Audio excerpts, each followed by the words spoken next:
Pemirsa, kita kembali dengan topik membedah akar-akar radikalisasi terorisme. Jadi pangkalnya adalah lari dari kenyataan. Tapi apa ya? Ada konstruksi sosial kah yang bikin? Iya. Ada satu konstruksi psikologis ya.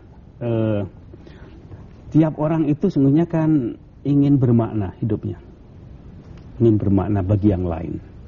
Nah, ketika dia merasa tidak bermakna bagi yang lain, dan yang lain itu pada realitas sosial justru musuh menindas, maka dia ingin mencari bermakna pada referensi lain. Referensinya apa?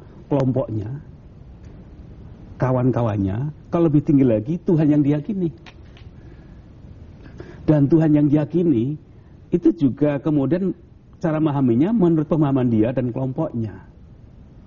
Makanya bagi orang lain dianggap teroris, tapi bagi dia itu sebuah jalan untuk mendapatkan pemaknaan yang lebih sejati. Pemaknaan yang lebih sejati. Iya, bagi orang lain itu teroris, pengkhianat, bagi dia dikasih dorongan, kamu jadi pengantin. Dan mempan ya. Oh iya, sehingga kacamatanya itu beda. Makanya untuk mengkaji mereka itu juga diistilahkan perlu namanya abnormal psychology. Sehingga kita tidak bisa memandang mereka dengan kacamata kita tanpa kita mencoba memahami konstruksi psikologis mereka. Jadi harus dilihat dari kacamata itu. Iya. Dan kayaknya itu yang tidak kita lakukan. Sementara itu, dari beberapa penelitian yang sempat saya kaji ya, para tutornya itu pandai sekali mempunyai berbagai trik-trik bagaimana talent scouting. Jadi kalau misalnya mereka mengadakan satu ceramah, ada 50 orang, diamati terus, dikaji dengan berbagai metode, dia mencari 3 atau 4 dari 50, atau 1 pun nggak apa-apa, terus itu berbicara. Kalau udah ketemu, itu ditempel terus. Hobinya apa, problemnya apa, ditempel terus. Kalau mereka itu misalnya anak ini rajin, pinter, dikasih bantuan bimbingan belajar. Senang komputer, kasih komputer, terus saja. Kalau mereka itu misalnya kenakalan remaja, biarkan aja.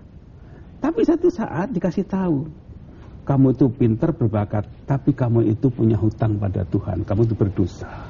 Kamu itu punya hutang kepada Tuhan, kamu itu berdosa. Kamu itu berdosa. Kamu pernah melakukan hubungan seks, kamu melakukan ini, kamu tidak sholat ya ini. Itu tidak apa-apa, asal kamu bayar. Tidak apa-apa asal kamu bayar. Oke lah, kalau ada dosa yang tampak betul, tadi itu misalnya kejahatan seks misalnya, menurut versi dia. Iya. Tapi kalau tadi anak pinter tadi. Iya, mereka bayarnya adalah apa? Kamu melanggar perintah Tuhan. Jadi itu ditakut-takuti. Karena takut-takuti mereka. Jadi gimana biar aku bebas dari takut? Ya kamu bayar. Bayarnya apa? Infak, nafkah. Maka di antara mereka itu kemudian ada kan terlibat nodong, ngumpulin duit dari mana-mana. Jadi uang punya orang kafir itu halal. Itu salah satu cara untuk membayar hutangnya. Kemudian dikumpulkan untuk jamaahnya. Bahkan ketika dosanya sudah banyak dan kamu ingin jadi pengantin diterima Tuhan, maka bayar yang paling tinggi apa? Kamu rela mati untuk menghancurkan orang kafir.